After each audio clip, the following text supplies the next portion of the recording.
जीवन 3 अक्षरों से बना एक शब्द, बोलने में कितना आसान, लेकिन उसकी उत्पत्ति, निर्माण एवं विकास की प्रक्रिया के इतिहास को जानते हैं तो हमें समझ आता है कि जो शब्द बोलने में इतना आसान है वो बहुत सारी जटिल प्रक्रियाओं का परिणाम है। चलिए इन प्रक्रियाओं को जानते हैं। जीवन के निर्माण के लिए जरूरी प्रक्रियाओं में सबसे पहली प्रक्रिया है हमारे ब्रह्मांड का निर्माण। बिग बैंग जैसी बड़ी घटना ने हमारे ब्रह्मांड जैसी विशिष्ट रचना का निर्माण किया है, जो सबसे पहली प्रक्रिया है जीवन के निर्माण के लिए जरूरी प्रक्रियाओं।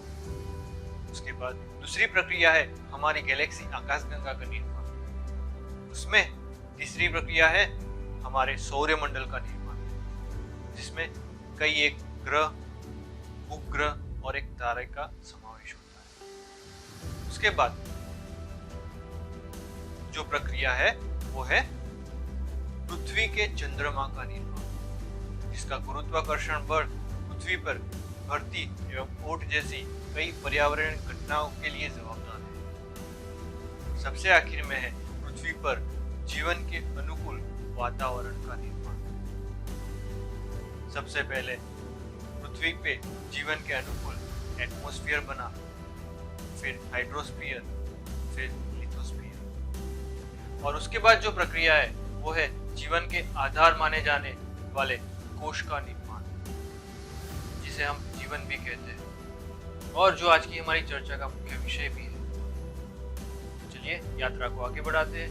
मैं हूँ यज्ञेश, स्वागत करता हूँ आज के मेरे विषय की चर्चा में, जो है हमारा जीवावरण और बायोस्फीयर। डीएनए का विकास। पृथ्वी का पर्यावरण जैसे ही जीवन के निर्माण के योग्य बना, सबसे पहले बना एक डीएनए, जिसका विकास होके बना एक कोश, जो विभाजित होके बने 2 कोश। कोश की विभाजन की यही लाक्षणिकता ने सजीवों के शारीरिक स्वरूप के विकास को एक अलग ही आयाम दिया है। पृथ्वी के उत्पत्ति के शुरुआती शारीरिक स्वरूप और अभी आपको दिखने वाले शारीरिक स्वरूप में अनेक बदलाव देखने को मिलते हैं। शुरुआती जीव जो अस्तित्व के पहले चरण पे थे, उनके पास खाना खाने के लिए मुंह, सांस लेने के लिए छोटे छोटे छिद्र और शरीर ही था। लेकिन धीरे धीरे जीवन के संघर्ष और कार्यक्षमता बढ़ाने की दौड़ में उनमें अनेक अद्भुत, अकल्पनीय और आवश्यक बदलाव आते गए, जिसमें शरीर के आकार में बदलाव आना, हाथ पैर बनना, खाना खाने के लिए दांतों का विकास होना, सांस लेने के लिए नाक बनना, सुनने के लिए कानों का विकास होना, प्रजनन अंगों का विकास होना जैसे बदलाव प्रमुख है।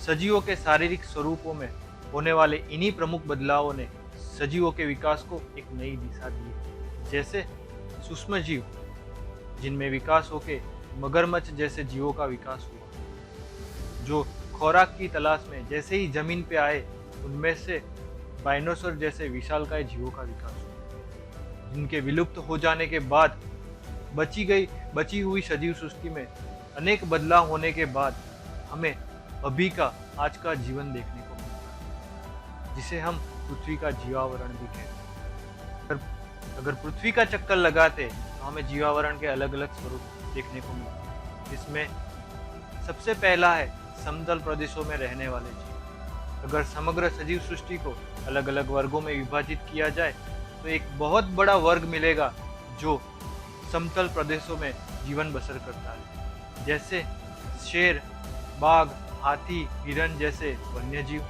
गाय, भैंस, भेड़, बकरियां जैसे पशुपालन और दूध देने वाले जीव, रेंडियर, भालू, पेंगुइन जैसे बर्फ प्रदेशों में रहने वाले जीव, और सबसे महत्वपूर्ण इंसान, जिसने शहरों का विकास करने के लिए समतल प्रदेशों को ही अपनी पहली पसंद बनाया है।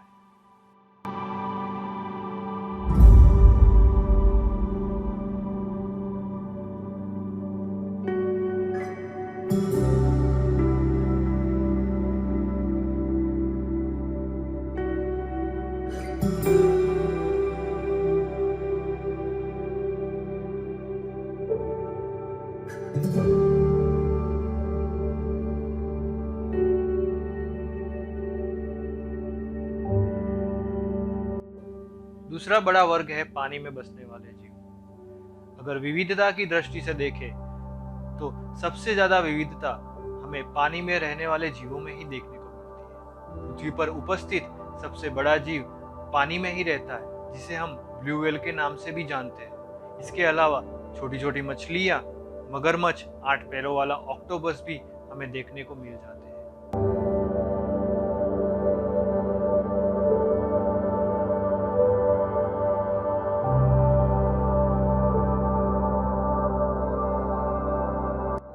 तीसरा प्रमुख वर्ग है पेड़ पौधों पर रहने वाले जीव।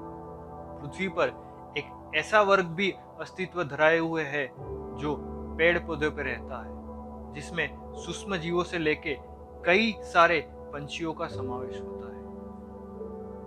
आप देख सकते हैं।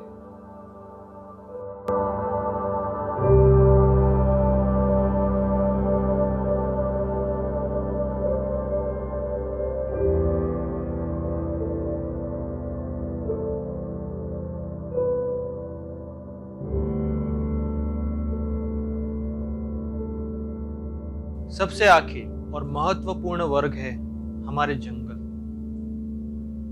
जो हमारे पृथ्वी की जीवन सृष्टि का आधार है, जहां से हमें खाना, दवाइयाँ, लकड़ी जैसी जरूरी चीजें मिलती है, और जो बहुत सारे सजीवों के वसवाट की एक पसंदगी की जगह है।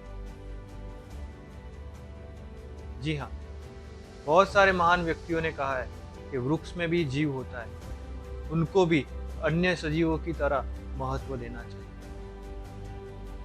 और जिस तरीके से हमारे फैलाए गए पॉल्यूशन से दुनिया बदल रही है, यही एक स्रोत है जो आने वाली पीढ़ियों को पृथ्वी पर बचाए रखेगा। शहरीकरण और उद्योगीकरण के विकास ने खुराक की अधिक मांग, आखिर में निकलने वाले कचरे और प्लास्टिक में वृद्धि, मोबाइल और वाईफाई के वपराश बढ़ने से रेडिएशन में वृद्धि, जंगलों के कटाव में वृद्धि जैसी प्रवृत्तियों को प्रोत्साहन देकर पृथ्वी पर सजीवों के जीवन को ऐसी दिशा दी है जिसका परिणाम शायद हम सोच भी नहीं सकते।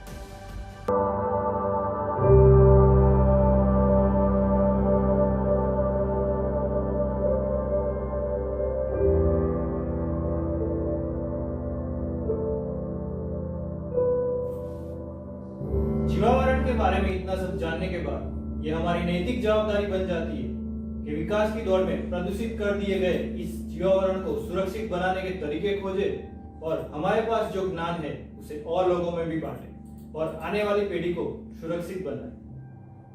धन्यवाद।